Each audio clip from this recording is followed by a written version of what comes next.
Hello, everybody. Mike from Southern California again.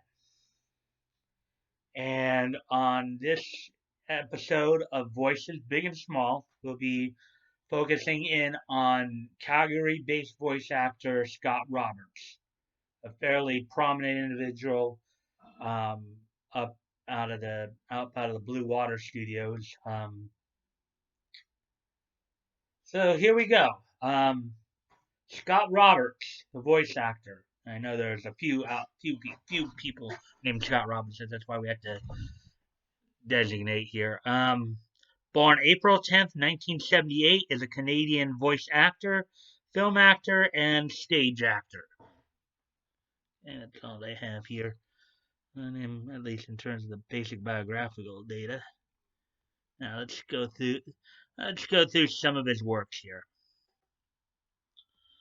Okay, so among his works, among Scott Roberts' work, including the 1996 Blue Water dub of Dragon Ball.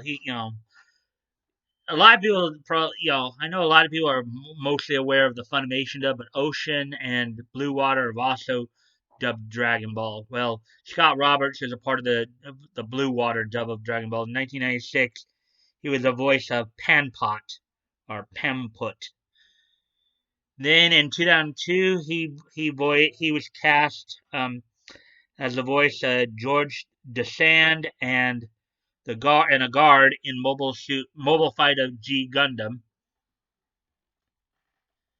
Then in 2003, he was cast in the Blue Water dub of Dragon Ball GT as Gohan and Oob.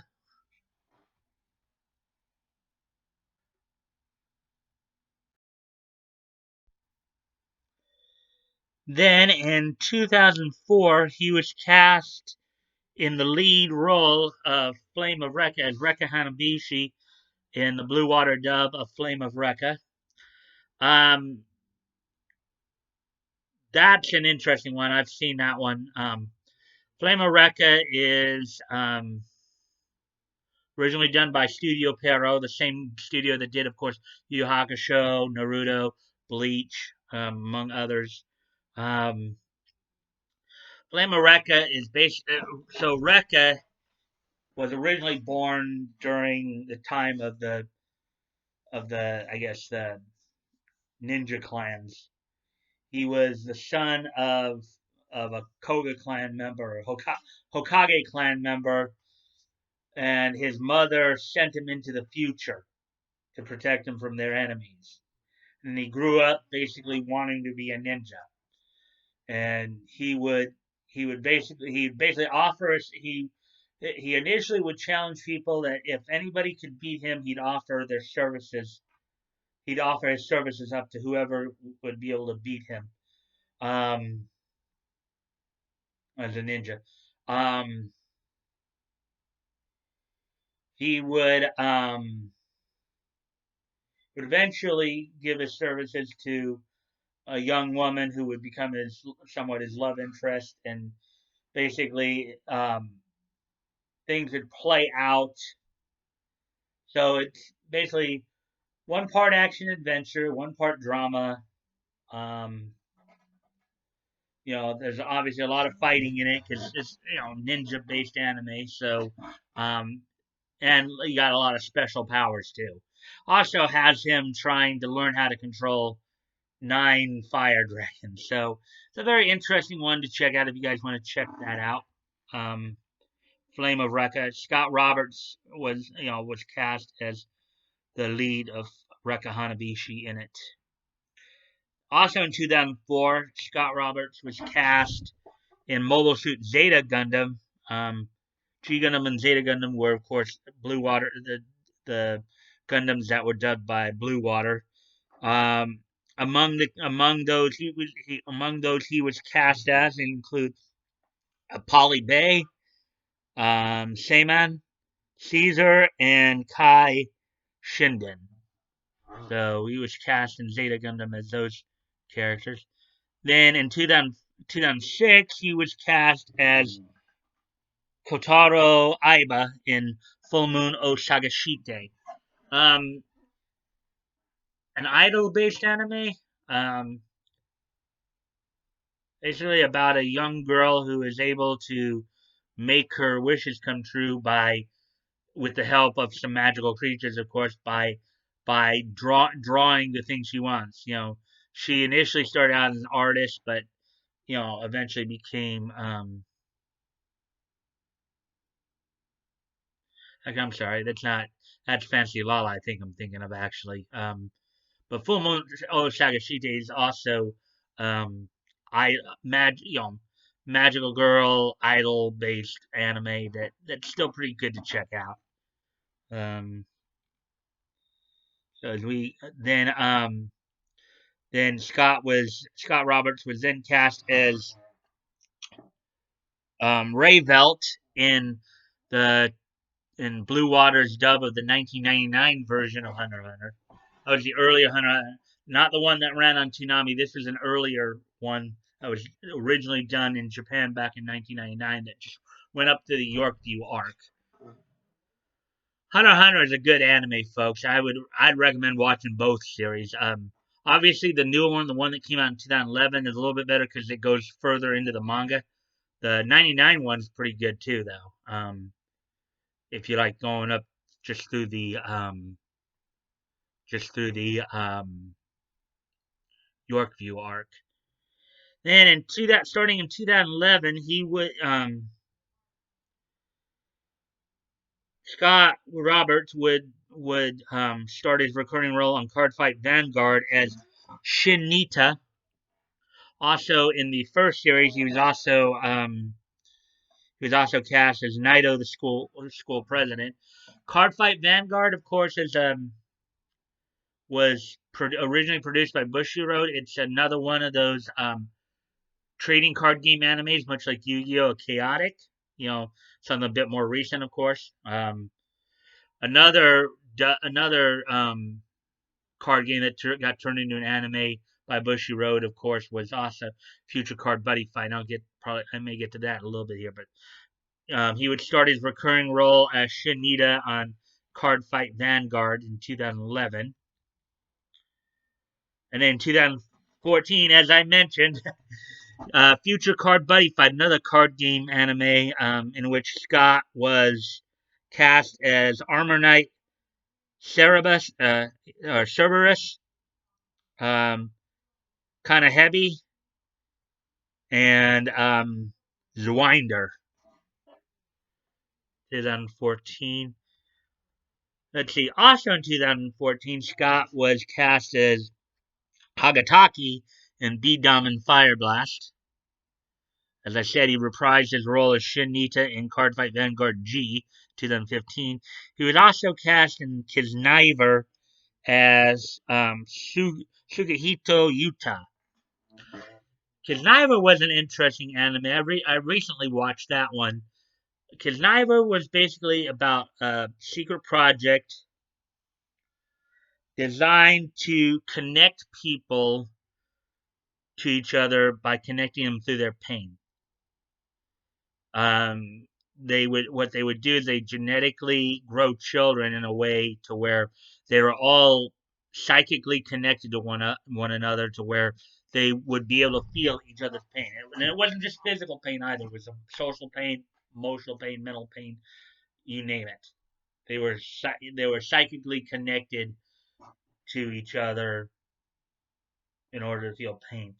And the ultimate goal was to have a world where everybody was basically connected, and then you have the main cast, of course, trying to buck the system here a bit. So that's an interesting one. You guys might want to check out. Let's see. Among some of the other roles Scott has done, um, include Tack Carter in D.I.C.E.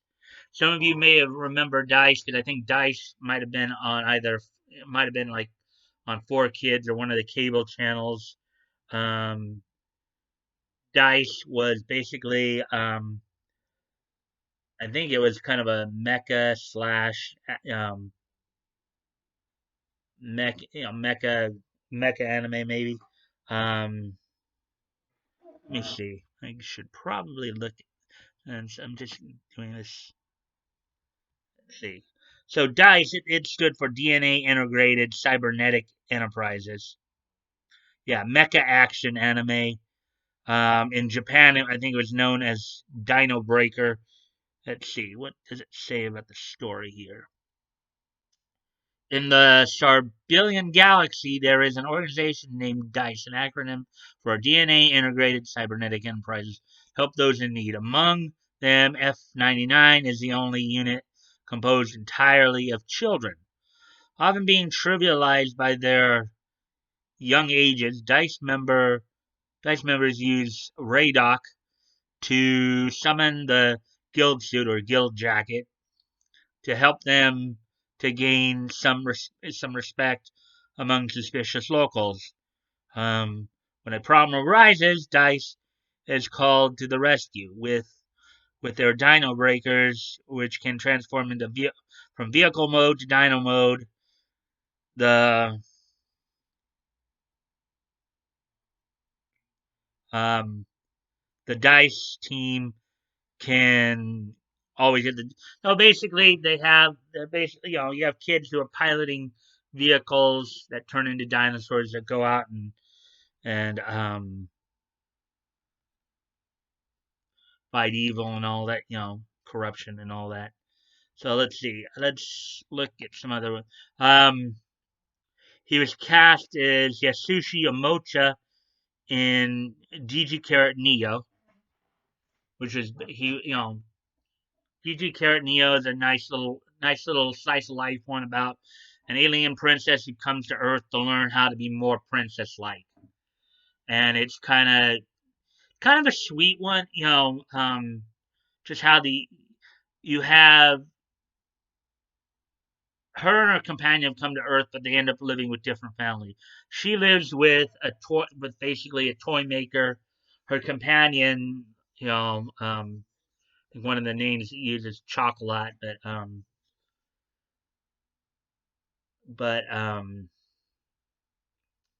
her companion ends up living with an elderly couple who runs a bakery. Puchiko, that's the name of her companion, Puchiko. Very sweet anime. Very, I'd recommend it. Just if you want to take a bit of a break from the seriousness of the world, you just want to look and just enjoy some simplicity and some basic comedy, slice of life. Just take yourself to another world and just enjoy the antics of some crazy people. I would recommend you watch DG Carrot Neo.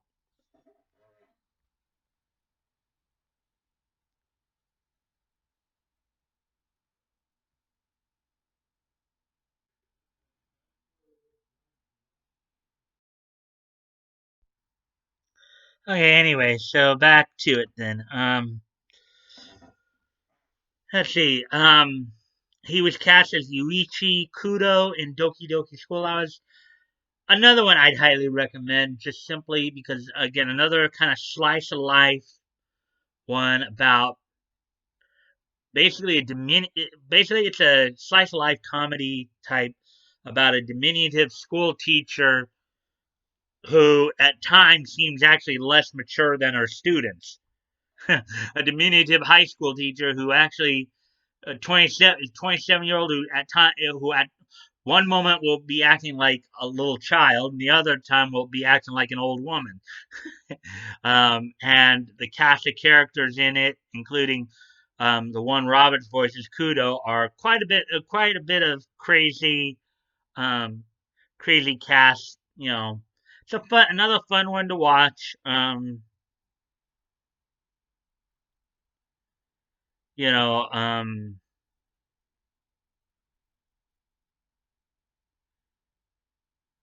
another fun one to watch. I highly recommend it. Um, they do, in this, they do have some what we might consider controversial characters in it, but they're not as much trying to push an agenda with them. They're just giving you a particular look. But it's more comedy. It's not like throwing anything in your face or anything like that. But I highly recommend Doki Doki School Hours. If you guys want to check that out. See, I already talked about Dragon Ball GT. Okay, Fancy Lala. That was actually the one I was talking about earlier about the girl who sits there and was able to draw things and eventually become how would become an idol. That's another, Fancy Lala and Full Moon Osagashite both are some very nice, sweet little slice of life idol type animes you guys might want to check out. Scott was cast as Hoshizawa and TV show host in Fancy Lala. Let's see. He was cast as Shiro Ryoji, uh, Ryu Joji in Jubei-chan, the Ninja Girl. Basically, Jubei-chan, the Ninja Girl, split into two seasons. There was The Secret of the Lovely Eye Patch, which originally came out in Japan in '98, and then in 2002 they released the Counterattack of the Cyber. Um, Shiro, because basically what Jubei-chan is about um, the main character is named Jiyo Nanahana, even though her father's nicknamed Jubei, and basically a servant of Jubei Yagyu comes to the modern times to he was sent on a mission to find somebody to fulfill a role and give the Jubei Yagi's eye patch, which in this case they put as a heart. Um, find somebody, and it ended up being Jiyu Nanahana who would take on the legacy of becoming Jubei Yagi, even though she did it reluctantly. Um, in the first season, Shiro would be basically her love interest, and eventually her and the antagonist of the series. And then he basically in the second season he'd become kind of comic relief, but yeah, but basically Jubei Shan's another one to check out. You know, uh, it's funny. It's more comedy than serious, even though you do have some some dramatic elements in it as well. It's a comedy drama type slice of life anime. Basically, the main thrust of it is that um, main character is being kind of being persuaded to become basically the embodiment of this great samurai from years past. So interesting one to check out, especially if you like samurai anime. Samurai slice of life. Um, let's see. He was also cast as Masashi Takeda in My Hime. My Hime is another good one. You guys might want to check it out. I know it was at one point.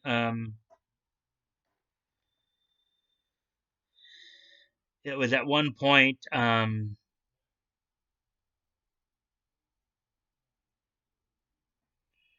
was at one point. Broadcast, I think, on Encore Wham or on one of the cable channels. Basically, it's about a bunch of girls who become destined to as the name implies, Hime is princess, but this one, my Hime, is basically for let's see, what is it for? Stands for something. I gotta look it up again. Um.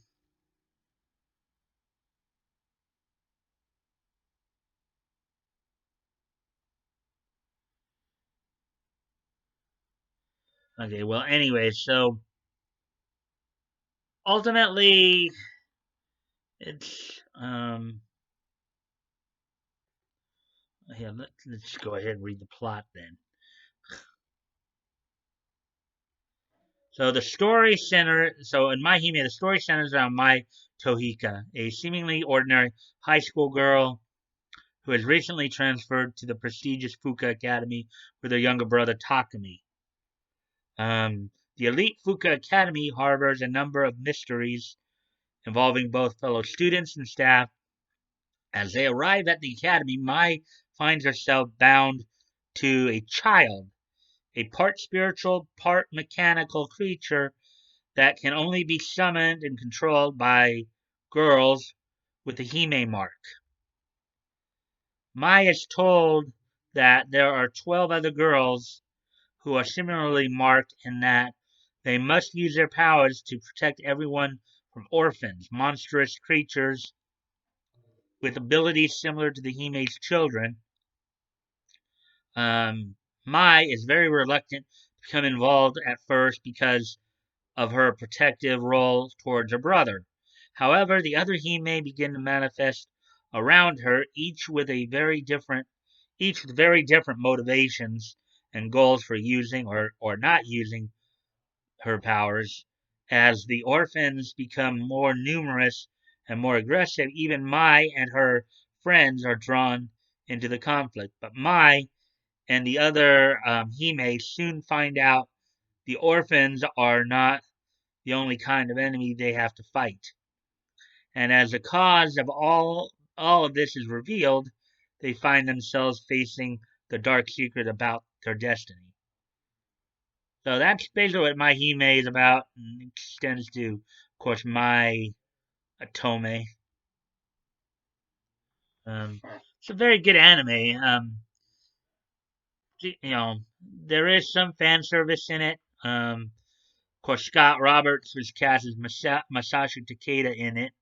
Trying to figure out who he was basically in this. I think he was one of the less, obviously since he was a male character, he's probably one of the, obviously not one of the main characters, but he was probably one of the other students at the academy. So,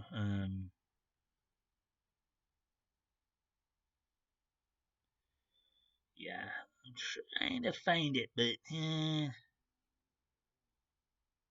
oh, here we go. Oh yeah, Masashi Takeda, who Scott Roberts voices, is the chief of the Kendo Club. He is in love with Natsuki Kuga, who's one of the Hime, despite the fact that she does not return these feelings. He tends to appear in situations where Natsuki is in a compromising position, such as being a skirt blown up by the wind.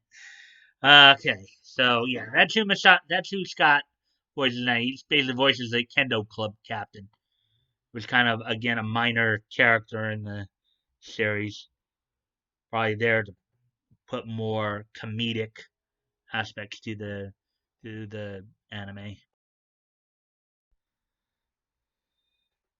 Okay, so he was also cast as Kireya in Pretty Cure. Um, I have another action adventure, girl empowerment type anime. Pretty cute one too. Might want to check that one out. He was cast as Zero in Scan to Go. Um,